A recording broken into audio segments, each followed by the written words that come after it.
Bienvenidos a la noticia electoral en la Noticia TV, canal 27.2 en la señal de Vez Cable y 203 en Cable Go. Hoy, como podrán ver, tenemos la visita en estudios del señor Jorge Solís Espinosa. Él es candidato al Senado por Renovación Popular con el número 7. Señor Solís, ¿cómo está? Buen día. Carlos, ¿cómo estás? Muy buen día, encantado de hablarte.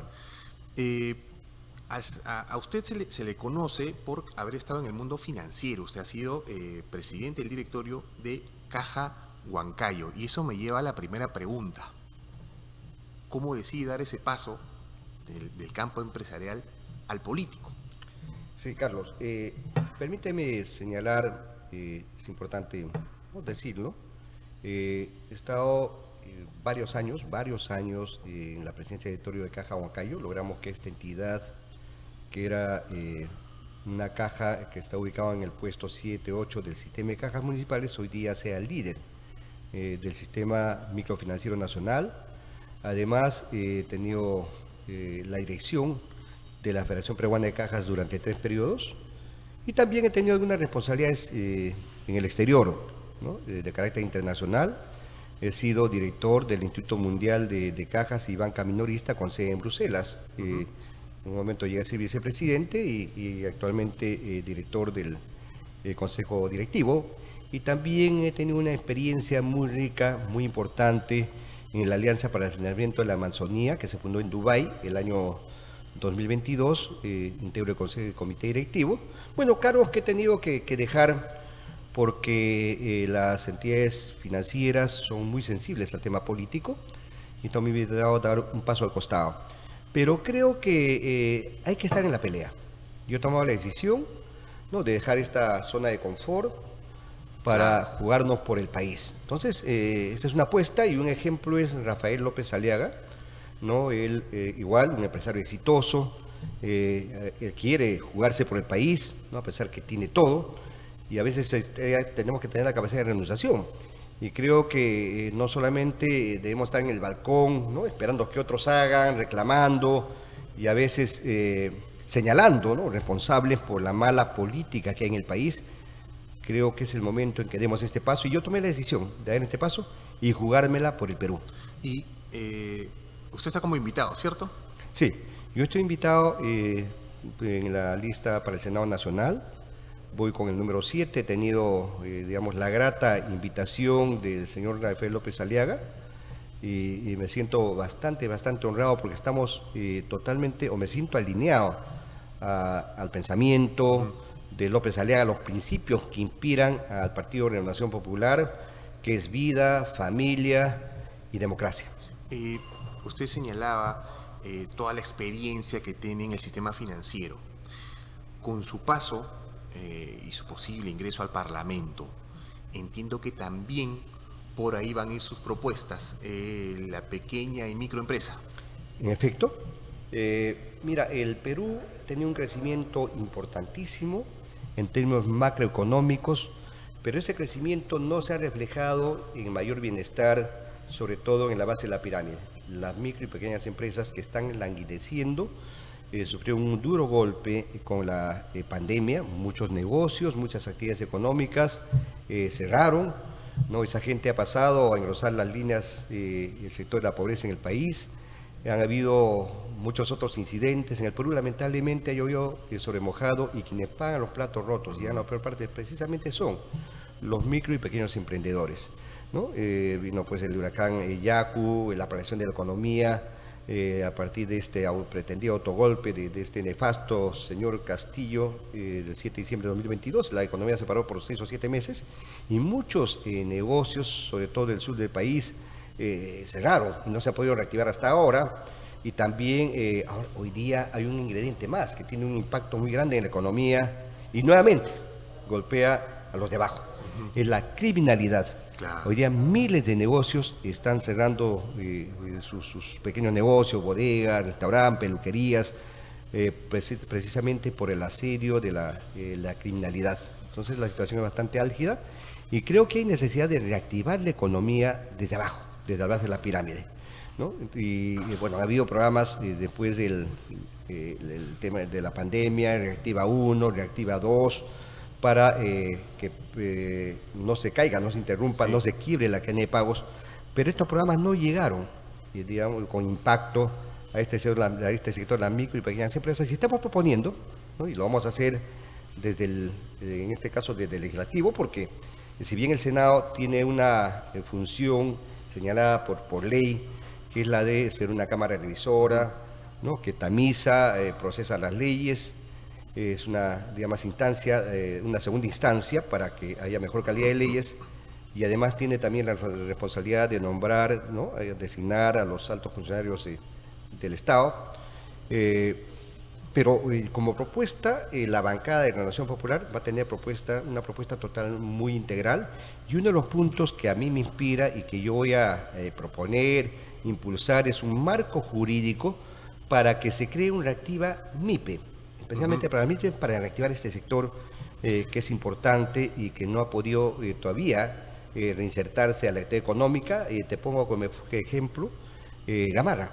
Gamarra tiene 40.000 negocios, hay 40.000 negocios, de los cuales solamente 20.000 se han podido reactivar plenamente, porque falta precisamente un impulso de capital, de dinero, el crédito no se ha profundizado, y este programa Reactiva que impulsaremos desde el legislativo, creando este marco jurídico, va a permitir que haya un gran impacto en este sector para dinamizar la economía desde la base de la pirámide, y que lo puede implicar por lo menos 1.5 de aporte al PBI. Ahora, ¿cree que nuestras autoridades en los últimos años no han tomado en cuenta a la pequeña y microempresa como un gran motor económico del país? ¿Se ha subestimado, cree usted? Se ha subestimado porque todas las medidas que se han dado han sido orientadas a los grandes consorcios, a las grandes empresas. Por ejemplo, ¿no? Para graficarte cómo este sector ha sido totalmente marginado, excluido por las políticas del Estado. En el sector, que es importante también señalar, porque son micro y pequeños productores de la agricultura familiar, en el Perú existen más de 2 millones de micro y pequeños productores agrarios de la agricultura familiar. Para ellos no ha habido un programa de reactivación, ¿no? Y este es el sector donde, en la agricultura, en el sector agrario, donde hay más pobreza. Hay medidas importantes para la agroexportación, se han dado beneficios tributarios, y creo que esos mismos beneficios tienen que darse también a la base de la pirámide. Estos productores, ¿no? Que están languideciendo, te refiero a un programa del gobierno que fue Reactiva para el Agro, ¿no? El FAE Agro, con un programa de recursos, ¿no? De inyección de recursos de 2.000 millones de soles. ¿Y sabes cuánto se colocó de esos 2.000 millones de soles para este sector? 30.000 soles. 30.000 soles. Lamentablemente, porque estos programas a veces se hacen del gabinete sin conocer la realidad y no han entendido el impacto que debe tener. Y la agricultura familiar, esto es un tema que se ha tocado muy poco, contribuye con el 70% de productos que llegan a la mesa de los peruanos. Es un sector estratégico porque tiene que ver con la seguridad alimentaria del país. Sin embargo, ¿no? Es un sector no atendido. Entonces nosotros tenemos que hacer la revolución del crédito, ¿no? Llegando a las MIPES, a los emprendimientos y también a la agricultura agraria familiar. Claro. Ahora, siempre se habla de que, bueno, y es por todos conocidos, que la informalidad es amplia en el país, es muy alta. ¿Considera que no se han brindado las herramientas para impulsar la formalidad en el país? Digamos, hay muchos candados, burocracia, papeleos que también impiden el crecimiento de la formalidad. En efecto, la economía se mueve por incentivos, y entonces los incentivos de la economía para este sector y la formalización tienen que ver con una serie de medidas, medidas tributarias, por ejemplo. Creo que para los emprendimientos en el país, este es un país de emprendedores, el 99.5% de las empresas en el Perú son micro y pequeñas empresas. Es el tejido empresarial mayoritario y es el motor de la economía, como muy bien lo ha señalado. Pero no ha habido políticas que incentiven la formalización, que tiene que pasar por medidas tributarias, tiene que pasar por reducir los trámites. Hoy día el costo de la formalización es altísimo, muy alto. Entonces creo que tiene que haber simplificar trámites, tenemos que tener un Estado sumamente eficiente y un elemento que de formalización es el crédito. Hoy día el crédito solamente llega al 20% de las micro y pequeñas empresas. Y el año pasado te quiero referir que el crédito para las microempresas, por ejemplo, se ha retraído, no ha crecido, también ha decrecido en 0.6%, y en lo que va del año, el crédito a las MIPES, por varios factores, entre ellos la criminalidad, ha decrecido en 2.2%. Entonces tenemos que pensar en un shock reactivador. Pero además hay un tema importante, y permíteme que señale esto antes de que se me vaya la idea. Nosotros vamos a proponer un marco jurídico de segunda oportunidad o rescate financiero para cientos de miles de MIPES, de micro pequeños empresarios, de personas que hoy están en Infocor, que han sido buenos clientes del sistema financiero, que sin embargo, por las externalidades como es el tema de la pandemia y todo lo que hemos ido conversando, y el tema de la criminalidad también, no han podido honrar sus deudas y hoy día son muertos financieros, están en Infocor y no son sujetos de crédito. Claro. Entonces vamos a implementar un marco jurídico, un programa que vamos a impulsar para de rescate financiero o de una segunda oportunidad para estas personas que han sido buenos clientes y puedan volver a construir un estado crediticio.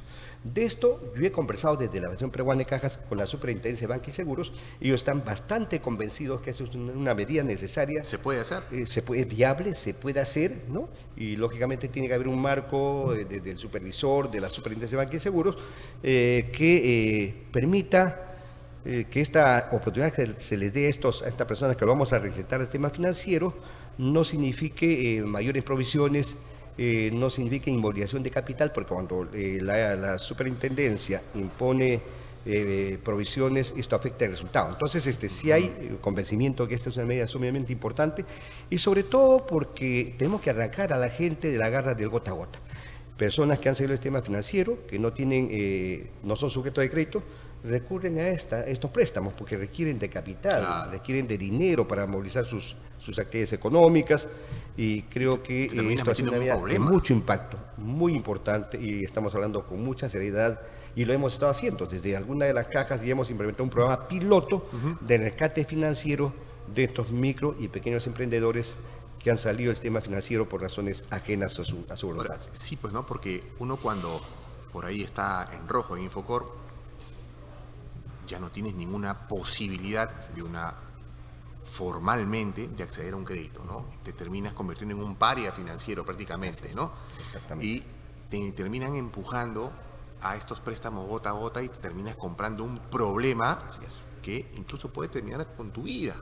Estás arriesgando porque tú no cumples con pagar a estas personas y ahí no es que te ponen en Infocor, te van a hacer algo malo.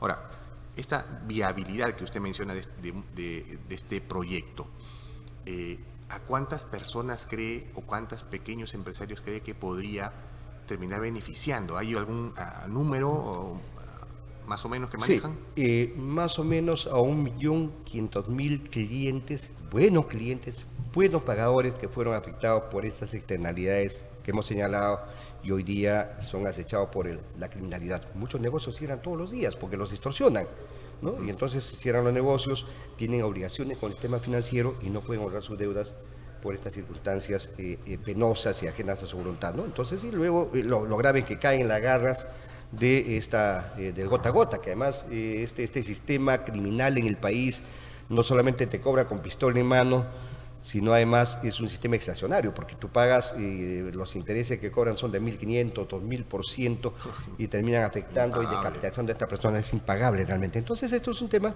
que hay que ver, ya en Colombia se implementó un programa igual. Nuevamente, yo no estoy hablando de temas que se me han ocurrido, que son ideas peregrinas, sueltas, estoy hablando de cosas que ya estamos implementando. Desde la Federación de Cajas hemos implementado un programa piloto con las diversas cajas y estamos alineando esto para que sea un programa de impacto masivo con la Superintendencia de Banca y Seguros, que están bastante convencidos que esta es una medida necesaria para impulsar, ¿no?, la penetración financiera, para profundizar el crédito. Y no nos olvidemos que la inclusión financiera es una herramienta para sacar a la gente de la pobreza y es una herramienta de formalización también. El efecto de la inclusión financiera es virtuoso, de gran impacto, Porque la persona que toma un crédito, ¿no? Y a veces crédito pequeño, es un emprendedor, un crédito semilla, y hace una buena inversión, ¿no? En una actividad, en su emprendimiento. Estas personas con el tiempo van creciendo, requieren una mayor línea de financiamiento, y entonces esto nos lleva a la formalización. Esta es una herramienta muy, muy interesante, y es la experiencia que hemos vivido en el sistema microfinanciero de cómo miles y cientos de miles de personas que empiezan con un pequeño emprendimiento, ¿no? A la larga van creciendo sus actividades, son microempresas, se tornan en pequeñas empresas, y este factor de crédito es un factor de dinamización social, de movilización social y movilización económica. Así que los niveles de la inclusión financiera es una herramienta importante. En el Perú todavía estamos en términos de inclusión financiera muy por debajo de muchos países de América Latina. Acá la inclusión financiera, que significa el uso de servicios financieros, apenas llega al 33% de la población. Mientras en Chile los niveles de inclusión financiera llegan al 70%, y entonces la correlación es mayor inclusión financiera, mayor formalidad. Lógicamente tiene que haber otros incentivos que promuevan la formalización, porque no se va a dar por decreto ni por ley, ¿no? Que no, mañana se da un decreto que todos tienen que ser formales, no, son los incentivos que se dan para que la gente se torne, digamos, informal. Ahora, usted mencionaba que hay incentivos que se deberían dar, y entiendo que esto no es un secreto, esto es algo que se ha conocido ya durante mucho tiempo, el tema de los incentivos. ¿Por qué cree que estos no se han dado? Hay falta, digamos, no hay voluntad política, no se quieren comprar pleitos. Lo que pasa que la mirada que hemos tenido en el país, ¿no? Siempre ha sido quizás una mirada de la macroeconomía, siempre hemos estado en azul, ¿no? Pero en las políticas del Estado y de los gobiernos se han olvidado de la base de la pirámide, que son los más. Entonces, ese efecto que todos esperaban, el chorreo, ¿no? Que crecimiento macroeconómico, que es importante en el país, y por supuesto no estamos en los niveles que debíamos estar, porque el potencial de crecimiento del Perú es mucho más, ¿no? Ya vamos a crecer un poco más del 3%, pero tenemos para crecer por lo menos 6.5% para poder generar mayor empleo, y tiene que ver también esto con el empleo formal, tiene impacto en la formalización, ¿no? Y entonces no se ha estado mirando a la base de la pirámide. Las políticas siempre han sido macro, por ejemplo, se han dado beneficios tributarios para graficar, ¿no? De cuál es la mirada que hay a las grandes, a la agroexportación, ¿no? A los grandes exportadores, pero no se han fijado, ¿no? En la economía agraria familiar, que son los más, ¿no? Que emplea en el sector agrario, para ponerte como ejemplo, a más del 70%, ¿no? De los trabajadores del área rural, ¿no? Sin embargo, no ha habido políticas para este sector. Entonces, hemos visto el tema en términos macros, pero no hemos estado pensando en cómo dinamizamos la economía desde la base de la pirámide, que ese es el verdadero factor que va a impulsar y movilizar socialmente para que este país sea un país de clases medias, de medianos empresarios y de grandes empresarios. Eso es lo que estamos buscando, pero impulsemos desde abajo. Y como te decía nuevamente, ¿no? Esta dinamización de la economía desde la base de la pirámide va a permitir que Perú, por lo menos en los próximos 2 años, con medidas, digamos, de impacto, pueda crecer 1.5% por lo menos en el PBI. El peruano es emprendedor, o sea, digo, si le brindamos las herramientas, ¿es una persona emprendedora respecto a negocios? Mira, el Perú está en el ranking de los países con mayor emprendedurismo, ¿no? Estamos en el puesto 3 o 4 del país, ¿no? Donde hay más emprendedores. Acá hay una fuerza creativa, el peruano es creativo, es trabajador, el peruano todos los días, ¿no? Se levanta con la ilusión de emprender una actividad, un negocio. En un país como el nuestro, en que las políticas de gobierno no han podido generar empleo para las mayorías, los propios peruanos, ¿no? Milagrosamente han generado sus propios empleos, sus propias actividades, ¿no? Esos son los emprendedores del país. Pero lamentablemente, de 10 emprendimientos, ¿no?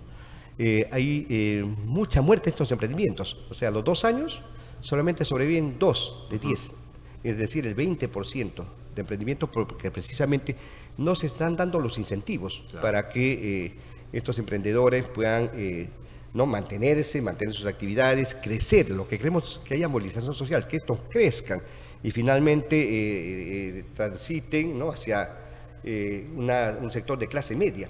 Este es un país de empresarios, pero hay que darles el impulso, la fuerza, y uno de los motores precisamente que hay que encender es el motor de la inclusión financiera y el motor del crédito. Nuevamente, solamente el 20% de los micro y pequeños empresarios en el país tienen acceso a crédito.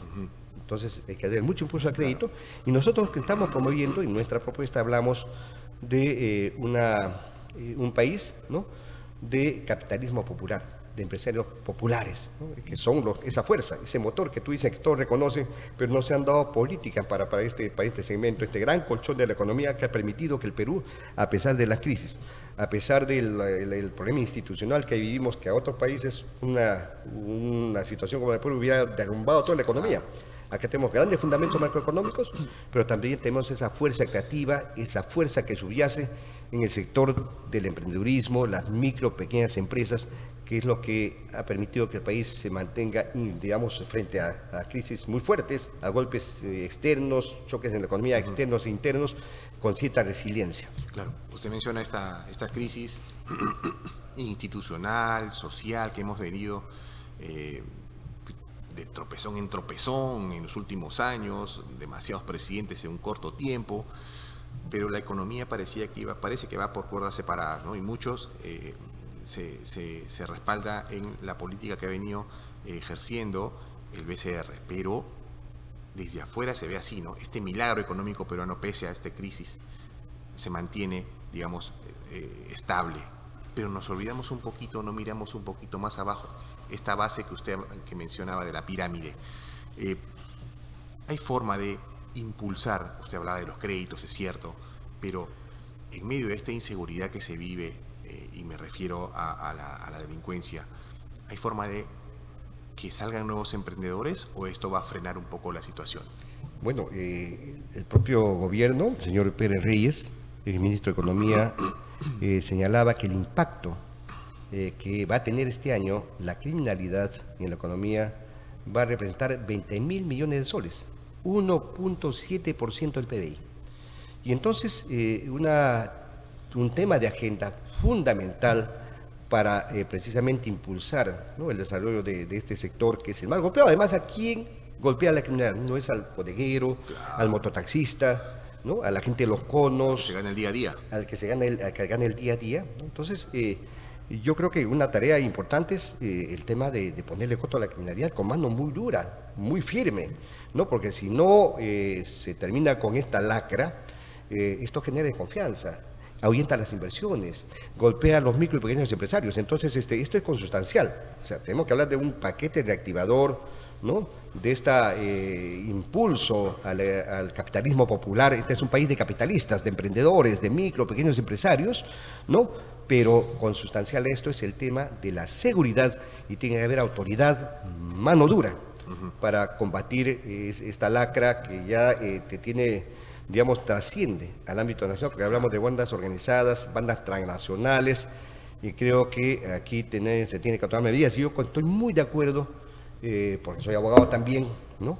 Con lo que ha planteado el señor López Aliaga, nuestro líder del partido, ¿no? Él ha dicho, por ejemplo, que es importante como una medida, ¿no? que vengan fuerzas especializadas, ¿no? de Estados Unidos, porque el tema de la criminalidad es común, ¿no? Estados Unidos tiene el problema del Tren de Aragua, tiene el problema del cartel de los soles, son problemas comunes, y ellos tienen la inteligencia, tienen la metodología, la tecnología para poder combatir. Entonces, lo que ha dicho el señor López Aliaga es que debe haber una especie de colaboración, invitando a estas fuerzas especializadas, ¿no? de inteligencia, policiales y militares, para que vengan con toda esa experiencia que tienen, capturen acá los cabecillas y los extraigan del país. O sea, se los lleven y los juzguen en Estados Unidos, o los metan en las cárceles también de El Salvador, a cuya cárcel está mandando el gobierno de Estados Unidos por un convenio con el gobierno de Bukele. Entonces, creo que a grandes problemas tiene que haber medidas muy drásticas.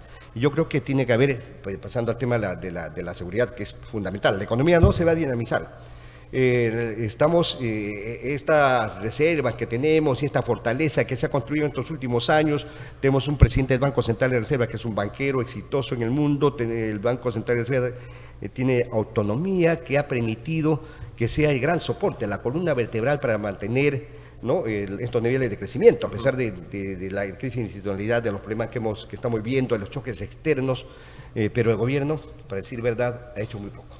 El gobierno está en piloto automático, acá hay un gran artífice de que la economía se mantenga todavía resiliente, que es el Banco Central de Reserva, ¿no? Pero esto no va a durar siempre. Esto va a pasar factura, o sea, la economía y la política no pueden ir siempre por cuerdas separadas. Claro. Así que finalmente vamos a terminar vendiendo también la joya de la abuelita y vendría la tragedia para el país. Claro. Entonces, pero la seguridad es un tema fundamental, mano dura, son organizaciones criminales, terroristas, y aquí tiene que haber jueces sin rostro, tiene que haber procesos sumarísimos y cárceles. Y cárcel, porque te pongo si me permiten, por favor, pero este es un tema que hay que aclarecerlo, que la gente tiene que entender. Hemos hecho poco en combatir a la criminalidad. La criminalidad no se combate con poses, con shows mediáticos, no, con políticas, ni con estado de emergencia que no ha funcionado, sino con políticas muy claras, con mano dura. En lo que es cárceles, por ejemplo, la población carcelaria de El Salvador, yo estoy en El Salvador antes de Bukele y después de Bukele. He tenido la oportunidad de conocer al señor Ulloa, que es el vicepresidente de El Salvador, conversar con él 2 o 3 veces. Y entonces, en El Salvador, que tiene una población de más o menos 7 millones de habitantes, existe una población penitenciaria de 107.000 presos. En el Perú, con más de 34 millones de habitantes, tenemos una población penitenciaria de apenas 104.000 a 105.000 presos. Y la mayoría de estos presos no son criminales de estas organizaciones del Tren de Aragua y estos que hoy día acechan en el Perú, sino son presos comunes por delitos de alimentos, violación y otras cosas. Entonces, ¿dónde está esa gente? No está en las cárceles.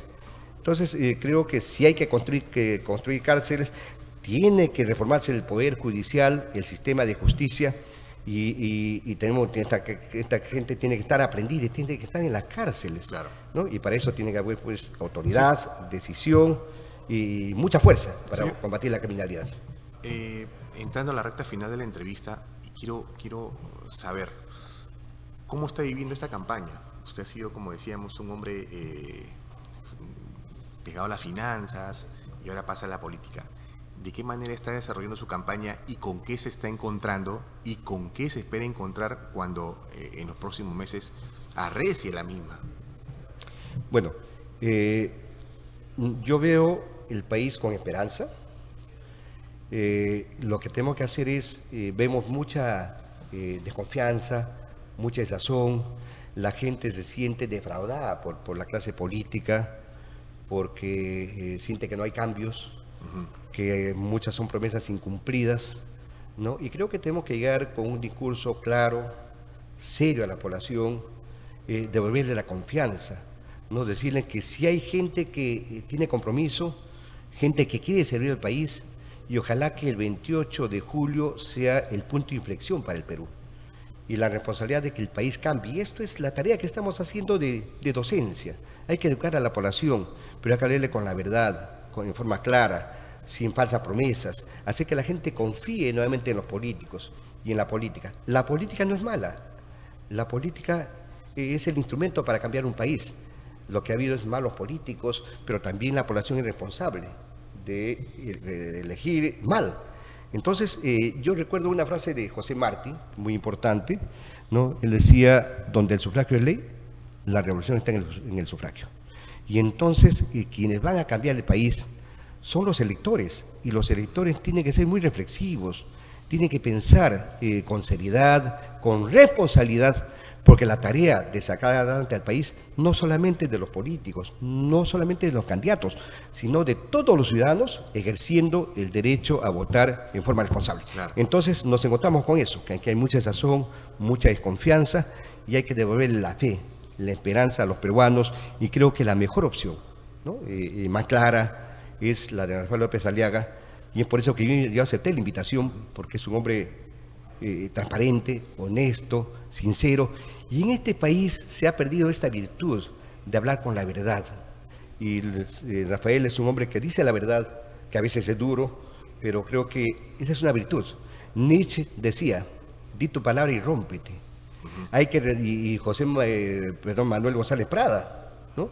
Decía, hay que romper el pacto infame de hablar a media voz.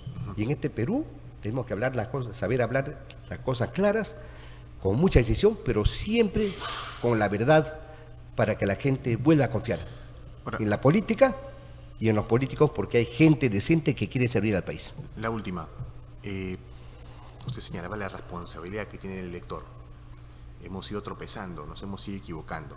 Después de este gobierno de Castillo, luego una segunda fase con Dina Boluarte, y ahora que estamos con Gerí, ¿considera que la población debe haber entendido o aprendido la lección? ¿Es fácil identificar que nos equivocamos? Yo creo que hay que hacer todavía una tarea de educación, de información, ¿no? Tenemos que hablar con la gente, y esa es la responsabilidad ahora, de conversar con la gente. Yo creo que nos hemos equivocado muchas veces, nos seguimos equivocando, ¿no? Bueno, el gobierno de Gerí es un gobierno de transición, sí, ¿no? Pero creo que no está tomando el toro por las astas. Este es un país que no está para, hay un dicho que dice la Magdalena, no está para tafetanes, ¿no? Y entonces es el momento de gobernar, y gobernar significa tomar medidas de acuerdo a las circunstancias urgentes, y ya basta de fotos, o sea, el Perú no está para shows, ¿no? Y entonces yo escribí un artículo, porque soy columnista de algunos medios, que hablaba de el encuentro de ninguno con don nadie, ¿no? Y entonces esta luna de miel con el sueño de Gerí, que tiene una gran aprobación y aparece como el personaje del año, pues a mí me parece que está muy bien, ¿no? Porque la gente tiene que creer en alguien, pero que es una ilusión que tiene que, más allá de un espejismo, pues tiene que haber medidas reales que no está tomando este gobierno. Yo lamento que no se estén dando las acciones que deben darse, y el señor Gerí piensa, él está en campaña, piensa que su gobierno va a ser para los próximos 5 años. Él no ha sido un gobernante elegido, es un presidente accesitario y tiene una gran responsabilidad. Y la gran responsabilidad que él tiene es el tema de la seguridad ciudadana, que no está dando resultados, y segundo, garantizar una transición, ¿no?, hacia una elección que sea transparente, una elección fidedigna, y yo creo que esas son las dos tareas fundamentales de este gobierno. Y nuevamente, basta de show, basta de fotos, y que el señor se dedique a gobernar. Bien, vamos a estar atentos a ver cómo se mueve esta campaña. Bueno, seguramente va a estar muy activo usted para poder captar los votos. Ha sido un gusto tenerlo en estudios. Carlos, nuevamente, para mí es un honor estar contigo, y hasta cualquier otra oportunidad. Muy buenos días. Bien, estuvo con nosotros Jorge Solís Espinosa, candidato al Senado por Renovación Popular, con el número 7, que nos ha dado a conocer las propuestas que tiene, sobre todo para este sector de micro y pequeños empresarios. De esta manera llegamos al final de esta edición de La Noticia Electoral.